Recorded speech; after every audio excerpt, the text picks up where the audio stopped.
नमस्कार दोस्तों, GS2 में पॉलिटी सेक्शन के रिपीटेड थीम्स एंड टॉपिक्स के पार्ट 3 में आपका स्वागत है। हम लोगों ने पॉलिटी का रिपीटेड थीम्स एंड टॉपिक का पार्ट 1 एंड 2 को डिस्कस कर लिया है। अगर आपने पार्ट 1 एंड 2 नहीं देखी है तो अवश्य देखें, जिसका लिंक डिस्क्रिप्शन में है। पार्ट 2 में हम लोगों ने ई गवर्नेंस तक देख लिया था। आज हम लोग topic number 21 constitutional body and non constitutional body से शुरू करेंगे।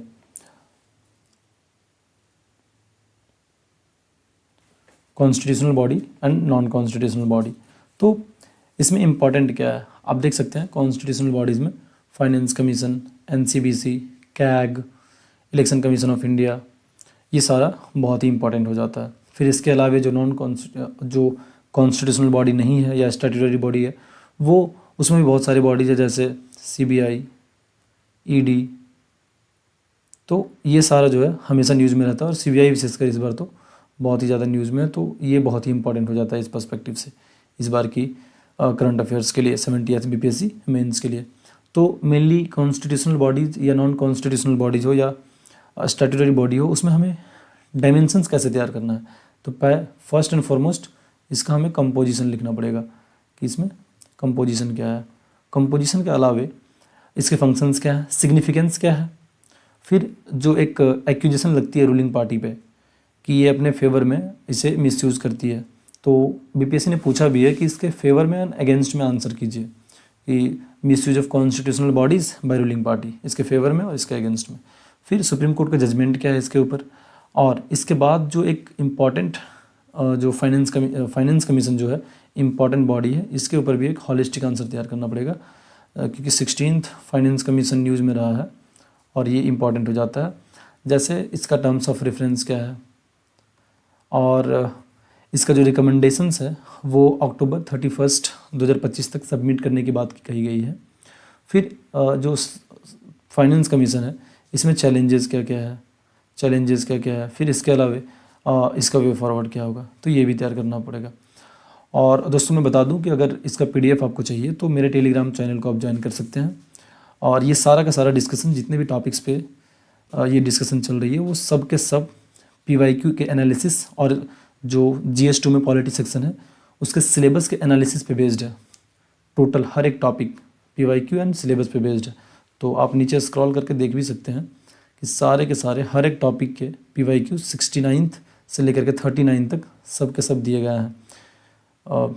Federalism, emergency provision, regional politics in India, जैसा कि फर्स्ट एंड सेकेंड पार्ट में आपको हमने डिस्कस किया था ये सब। General council, pressure group, e governance, fundamental duties, PM-CM relations between PM and president. आप देख सकते हैं 1 नेशन 1 इलेक्शन, जितने सारे क्वेश्चंस पूछे गए हैं इन सारे टॉपिक से वो सब है। मिसलेनियस में कुछ क्वेश्चंस है, तो आप सारे इस PDF को स्क्रॉल करके मेरे टेलीग्राम चैनल को ज्वाइन करके वहाँ से आप इसे देख सकते हैं। तो दोस्तों इसके बाद जो टॉपिक आती है वो है फंडामेंटल ड्यूटीज़। इसमें टोटल जो 11 आर्टिकल है वो हमें याद करना होगा। इसके अलावा जो सरदार स्वर्ण सिंह कमेटी का क्या रिकमेंडेशंस रहा है इसको लेकर के, जब इसे अडॉप्ट किया गया, तो उस लिहाज से भी इसको देखना पड़ेगा। फिर पार्ट 4A है जो फंडामेंटल ड्यूटीज़ से रिलेटेड है, उसे देखना होगा। फिर इसके फीचर्स क्या क्या हैं ये भी इम्पॉर्टेंट हो जाता है। तो फीचर्स जैसे कि ये मोरल इन नेचर है, सिविक ड्यूटीज़ और एप्लीकेबल टू सिटीजन्स है, नॉन जस्टिसेबल है, नॉन इन्फोर्सेबल है, ये सारे फीचर्स होगा इसमें। फिर इसके अलावा इसकी क्या इंपॉर्टेंस है, तो इम्पॉर्टेंस देख लेनी होगी हमें। फिर लिंक क्या है बिटवीन FR एंड FD, क्या लिंक है, fundamental duties versus fundamental rights, ये भी हमें देखना पड़ेगा।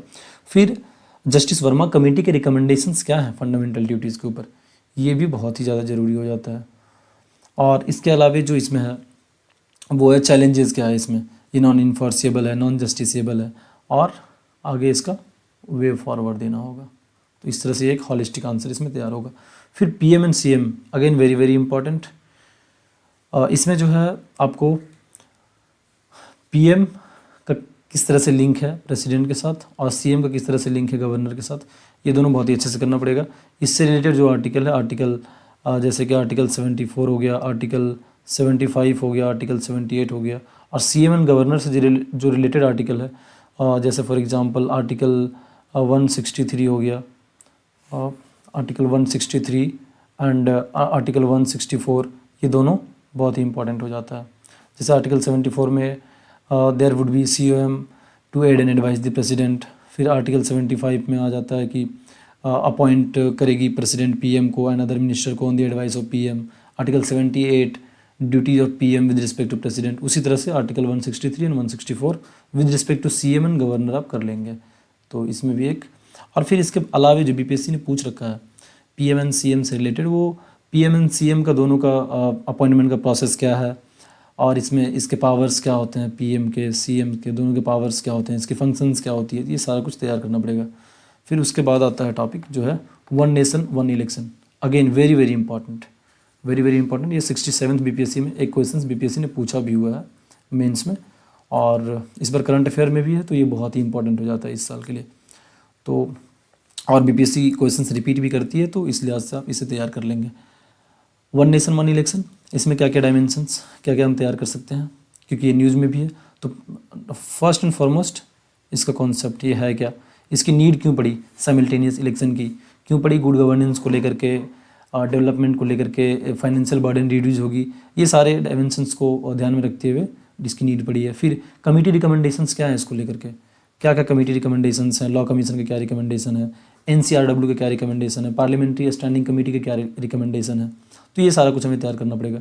फिर इसमें आगे आता है चैलेंजेस क्या क्या हैं इसमें, जब हमें इसे इम्प्लीमेंट करनी होगी तो इसमें क्या क्या चैलेंजेस आएगी।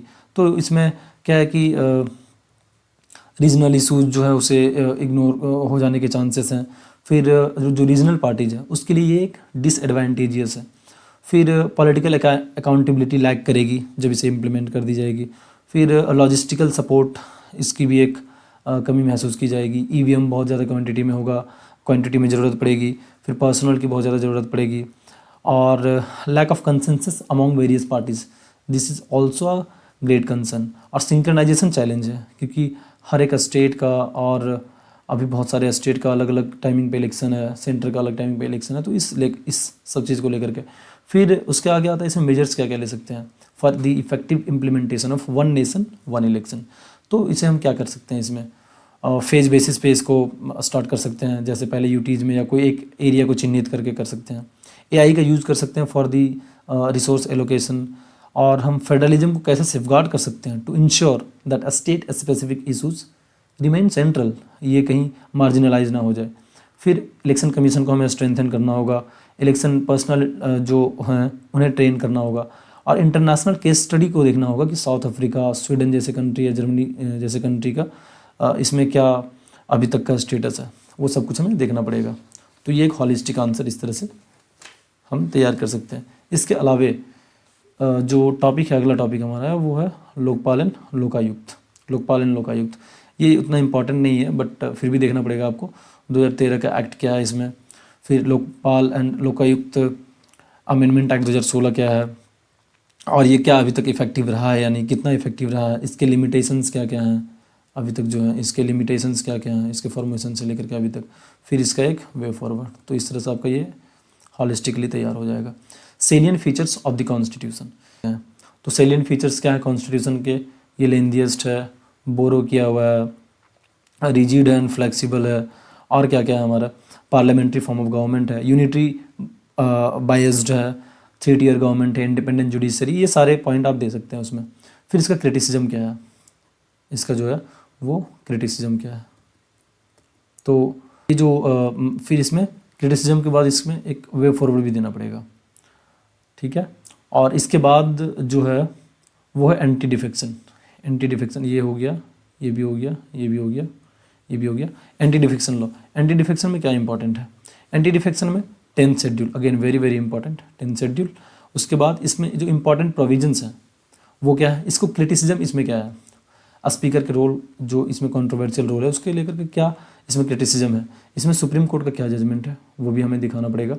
फिर जो इसमें रिफॉर्म्स हम क्या सजेस्ट कर सकते हैं ये भी हमें बताना पड़ेगा। तो इस तरह से इसे भी हम तैयार कर सकते हैं। फिर आती है बात नीति आयोग का। नीति आयोग इस बार न्यूज़ में भी है, तो ये इंपॉर्टेंट हो जाता है। जैसे इसका कंपोजिशन क्या है, चेयरपर्सन कौन होते हैं, PM होते हैं या कौन होते हैं, फिर इसकी इंपॉर्टेंस क्या है, इसके ऑब्जेक्टिव क्या हैं, इसके ऑब्जेक्टिव क्या है, फिर इसको लेकर के इसने आज तक क्या क्या इनिशिएटिव लिया हुआ है, फिर इसके वे फॉरवर्ड क्या है। तो इस तरह से आप नीति आयोग को भी तैयार कर सकते हैं।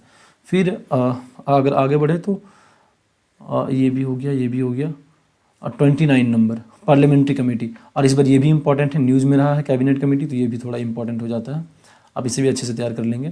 तो इसमें क्या क्या पूछता है ये टाइप्स, इसके टाइप्स किस किस तरह के हैं, हर एक जितने भी टाइप हैं उनके ऑब्जेक्टिव्स क्या हैं, फंक्शंस क्या है, फिर इसकी इंपॉर्टेंस क्या है, इसमें इशूज़ एंड चैलेंजेस क्या है, इशूज़ एंड चैलेंजेस ये दोनों हमें लिखना पड़ेगा। जैसे कि जो है रिसोर्सेज की कमी होती है, इंडिपेंडेंस नहीं है बॉडी ये ज़्यादा, फिर इसमें लिमिटेड पावर है, और फिर अंत में हमें इसमें मेजर्स देना पड़ेगा। you have to tell that what the measures could be adopted for the enhancement of its role।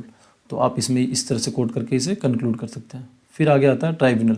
Tribunal में क्या है, इसके फीचर्स वेरी वेरी इंपॉर्टेंट, इसके फीचर्स क्या हैं, टाइप्स कितने हैं इसके, कौन कौन से हैं, जैसे CAT, SAT, JAT, central administrative tribunal, state administrative tribunal और जॉइंट एडमिनिस्ट्रेटिव ट्राइब्यूनल, इसके टाइप हो गए। फिर इसमें इशूज़ क्या है, issues pertaining to the tribunals, different different tribunals. और इसमें इशूज़ क्या है, ये इंडिपेंडेंस को लाइक करते हैं, फिर इसमें कॉन्फ्लिक्ट ऑफ इंटरेस्ट है, ओवरलैपिंग जुरिस्डिक्शन है, ये सारे हम इशूज़ इसमें दे सकते हैं। फिर इसमें हमें रिफॉर्म्स भी सजेस्ट करना होगा कि आप क्या क्या इसमें रिफॉर्म्स सजेस्ट करेंगे। इसके बाद टॉपिक जो आता है वो UCC, again in news and very very important for this year 70th BPSC mains. तो इसमें आर्टिकल 44 क्वाइट इंपॉर्टेंट। फिर उसके बाद इसकी नीड क्या है, उसके बाद इशूज़ क्या है इसे इम्प्लीमेंट करने में, ये अगेंस्ट डाइवर्सिटी है, कंसेंसस नहीं है लोगों के बीच, अगेंस्ट कोऑपरेटिव फेडरलिज्म माना जाता है। तो ये सारा जो इशूज़ है इसे आपको कोट करना पड़ेगा। फिर इसके फेवर एंड अगेंस्ट में आंसर करना पड़ेगा कि इसके फेवर एंड अगेंस्ट में हम क्या लिख सकते हैं। फिर इससे रिलेटेड सुप्रीम कोर्ट का जजमेंट क्या है, और उसके बाद एक वे फॉरवर्ड देकर आप इसे कंक्लूड कर सकते हैं। So that's for today. और फ्रेंड्स नीचे पीडीएफ को स्क्रॉल जब आप करेंगे तो ये सारे के सारे टॉपिक्स आपको मिलेंगे, क्वेश्चंस जितने भी पूछे गए 39 से 69 तक वो सारे क्वेश्चंस मिलेंगे। तो आप इसमें चेक कर सकते हैं एक बार जा करके। Zonal council, pressure group, constitutional non constitutional body, fundamental duties आप देख सकते हैं। पीएम एंड सीएम रिलेशन बहुत कम बार पूछा गया है लेकिन पूछा गया है। फिर one nation one election 67th BPSC, और मिसलेनियस में कॉमन रिलीजन पे पूछा हुआ है, डायनेमिक सेकुलरिज्म, इसे भी हम डिस्कस करेंगे आने वाले जो 4th टॉपिक के जो वीडियो है आप देख सकते हैं। फंडामेंटल ड्यूटीज़, और इधर कॉन्स्टिट्यूशनल बॉडीज़ में misuse of the constitutional institutions, it is alleged that ruling party misuse करती है कॉन्स्टिट्यूशनल इंस्टीट्यूशंस का। ये हो गया, ई गवर्नेंस हमने डिस्कस कर लिया है। तो ये आप इसका पीडीएफ मेरे टेलीग्राम चैनल से डाउनलोड कर सकते हैं जिसका लिंक डिस्क्रिप्शन में है। और अगर आपको मेरी एनालिसिस अच्छी लगी हो तो इसे लाइक करें, शेयर करें, और कमेंट में कुछ सुझाव देना हो तो अवश्य दें। चूँकि GS2 पॉलिटी पार्ट 4 भी जल्द आ रही है, तो ऐसे में इस तरह के वैल्यूएबल इंसाइट के लिए चैनल को सब्सक्राइब करें। Thank you so much.